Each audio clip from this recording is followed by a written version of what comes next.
خفیہ شادیاں ہیں ان کی، اچھا، کسی یہ کے خفیہ لاہور شادی میں ہے، تو کسی اسلام کی کی روح سے تو زنا ہے جی، کیونکہ شادی خفیہ شادی زنا جی ہے۔ بالکل۔ جامعہ ترمذی میں سنن ابن ماجہ میں یہاں تک حدیث ہے کہ حلال اور حرام نکاح میں فرق گانے کا ہے، گانے کے ذریعے اناؤنسمنٹ،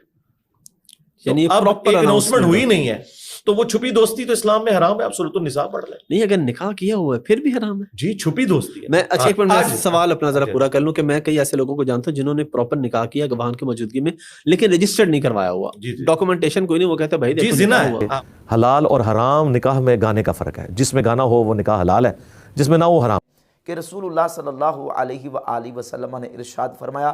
فصل ما بین الحلال والحرام الصوت فی النکاح والدف، کہ نکاح کے موقع پر آواز،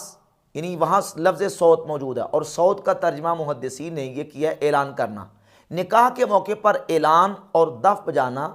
یہ حلال اور حرام کے درمیان امتیاز ہے۔ اس روایت کی بنیاد پہ مرزا جیلمی نے اس کا ایک مفہوم یہ بیان کیا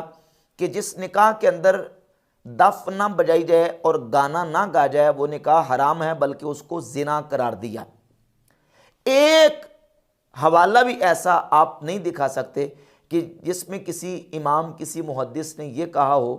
کہ جس نکاح کے اندر گانا نہ بجایا جائے وہ زنا ہوتا ہے، بلکہ اس میں نبی پاک صلی اللہ علیہ وآلہ وسلم نے تو ایک ترغیب ارشاد فرمائی ہے نکاح کے موقع پر اس کا اعلان کرنے کی اور اس کا اظہار کرنے کی۔ تو نبی پاک صلی اللہ علیہ وآلہ وسلم کے کسی عقد پر گانا بجانا یا اس طرح کے معاملات جو ہیں ان کا ثبوت ہمیں نہیں ملتا، بلکہ آپ صلی اللہ علیہ وسلم کا جب سیدہ زینب رضی اللہ تعالی عنہ کے ساتھ نکاح ہوا،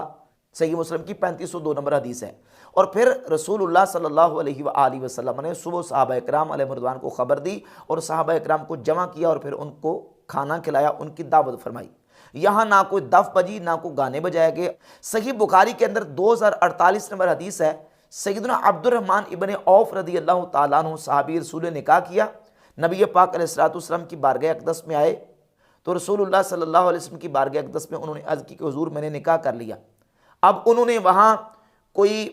جو نکاح کا ہوتا ہے کہ نکاح کے موقع پر کوئی دف بجانا یا نکاح کے موقع پر کوئی جو ہے وہ گانا بجانا، اس طرح کا کوئی معاملہ ان سے ثابت نہیں۔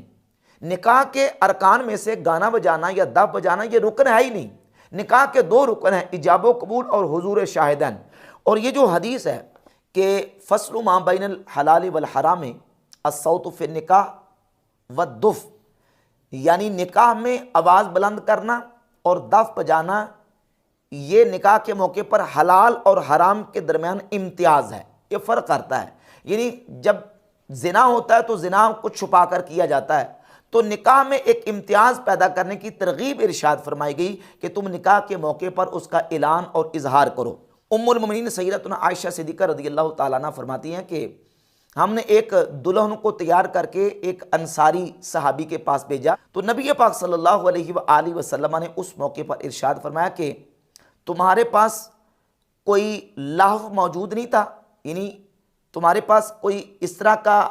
سلسلہ نہیں تھا کہ تم اس طرح کے اشعار ایسے موقع پر جو نا وہ اس کا اہتمام اور انتظام کرتی، کیونکہ انصار وہ لہو کو پسند کرتے ہیں، یعنی شادی کے موقع پر انصار اشعار کو اور دف بجانے کو پسند کرتے ہیں، تم اس کا اہتمام کرتی۔ یہاں نبی پاک صلی اللہ علیہ وآلہ وسلم نے ہرگز یہ نہیں کہا کہ اس صحابی کے اس نکاح اور اس عورت کی رخصتی کے موقع پر چونکہ دف نہیں بجائی گئی اور اس موقع پر گانا نہیں گایا گیا لہذا یہ نکاح حرام ہو گیا اور یہ زنا قرار پایا، ایسا نہیں کیا گیا، بلکہ نبی پاک صلی اللہ علیہ وآلہ وسلم نے صرف اس بات کی ترغیب دی ہے کہ نکاح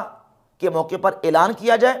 اور نکاح کے موقع پر اشعار جو مباح ہیں وہ کہے جائیں، اور دف کے ساتھ اس کا اعلان اور اظہار کرنا یہ ایک مستحب اور امر مستحسن ہے، نہ تو نکاح کا رکن ہے اور نہ ہی یہ اس سے ثابت ہوتا ہے کہ نعوذ باللہ تعالیٰ جس میں یہ عمل نہ کیا جائے وہ زنا اور حرام قرار پائے۔